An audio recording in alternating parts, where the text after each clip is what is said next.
Hi, folks. Jeremy Huber here, and I'm joined by one of my good buddies in the radio broadcasting business, Justin Fensterman. And the reason I asked Fensty on is one, because he likes me and puts up with my BS, but wanted to try something. I had an idea, and I thought Justin is a huge NBA fan, where I'm not so much. And we've talked about this before, Fensty, the fact that I grew up in the dead period of the Bullets where they were terrible. So it kind of turned me towards college basketball, while you were a Knicks fan as a little kid up in when the Knicks were really good. So obviously that kind of changed things for both of us.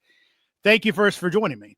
Of course, man. It's always great being with you. And thank you for tolerating me. You've had to put up with my BS too for the last. Well, we've known each other now for I want to say I met you in 08 or maybe 07. So we're talking 17, 18 years of me annoying you. So thank you for still sticking with me.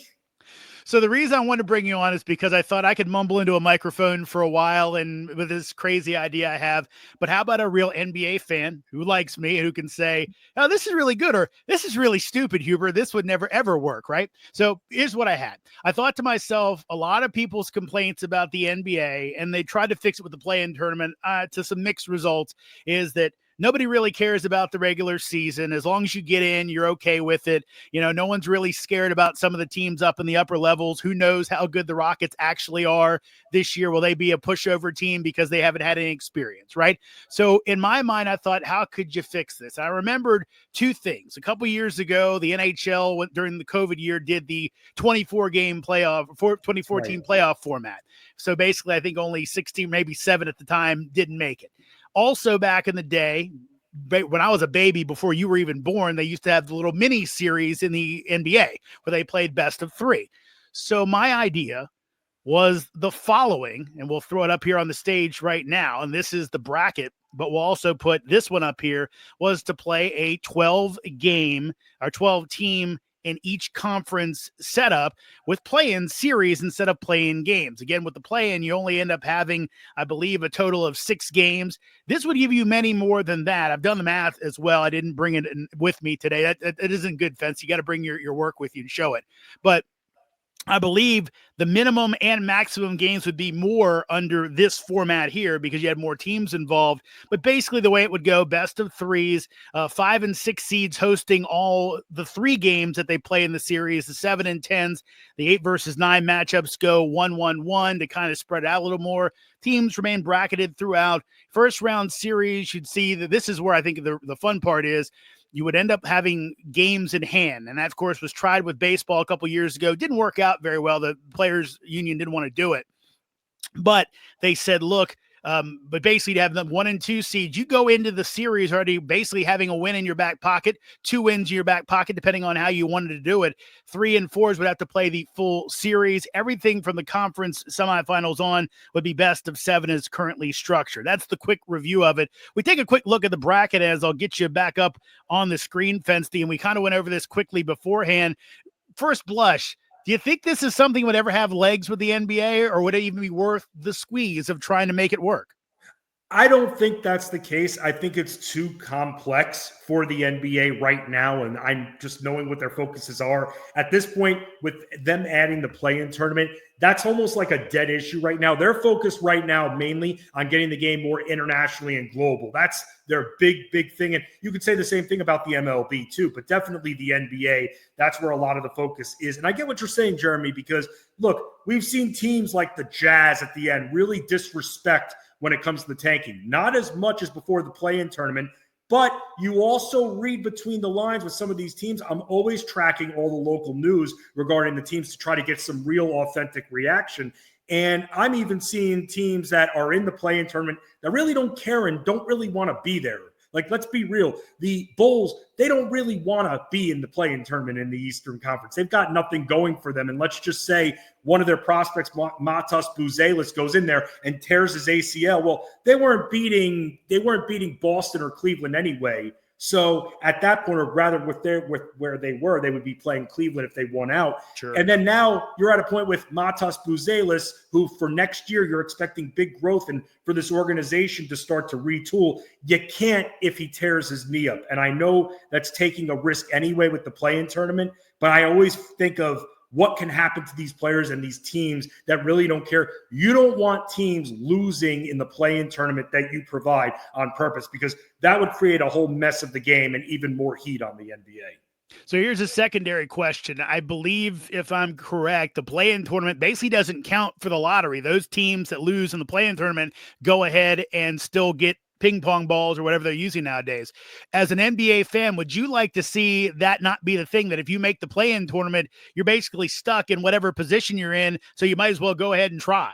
I would like that, actually. And I think that's very good for the play-in tournament. But again, some of these teams that have suffered from a massive amount of injuries, and again, I go to a team that has completely retooled, like the Chicago Bulls, as much as they can to get rid of some of their contracts. I mean, they're not going to want anything to do with it. They're not going to lose on purpose. But if you see, let's say with the Bulls, Nikola Vucevic play 20 minutes instead of 30 minutes, you know the messaging right there. I like that part of it, that what you said as well, and thinking about it from that point where you end up. Because look, if you're in the play-in tournament, that shouldn't be just because you're in the play-in tournament, you get that same number of pick or those same odds in the lottery. If you end up advancing, I'm sorry, but that takes it away. That's why, Jeremy, and you can give me your take on this, I don't view the play-in tournament of the NBA as the playoffs. I view it as just these two random games, kind of like when you've got teams tied and it's game 163 or whatnot in Major League Baseball.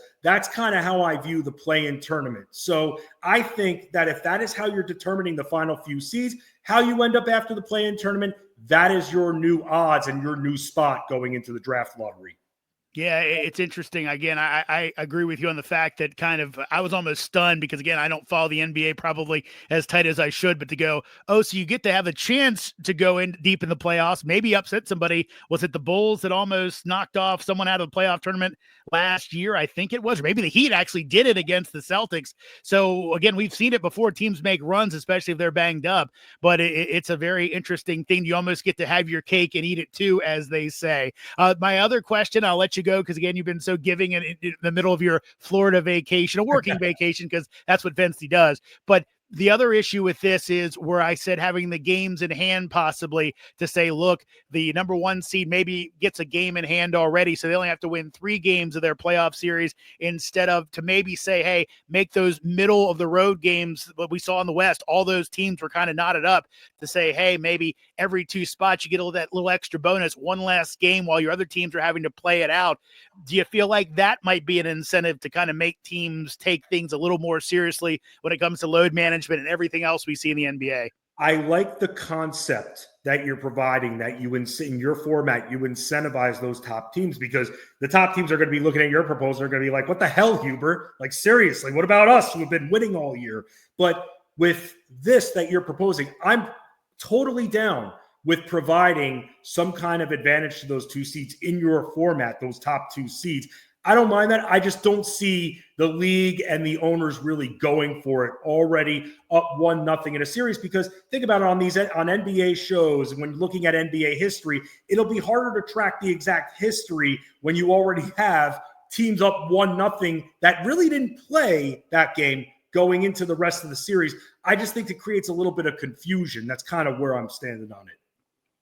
Well, Fensty, again, thank you so much for sharing all your wisdom and knowledge, especially when it comes to the NBA. If I do any more of these things, I don't know what I'm going to call it. Maybe Huber asks questions, though I think Pablo Torre already took that. So we'll figure something out, but be glad to hopefully get you back on. Love seeing your face, buddy, hearing your voice, and thank you again.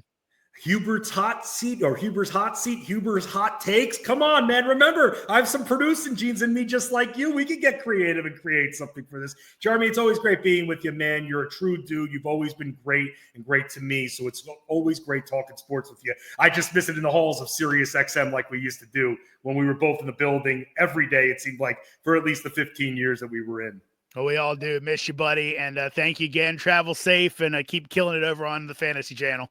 You too with your updates, man. And I will continue to text you every time I hear your universals, even though it annoys the hell out of you, probably.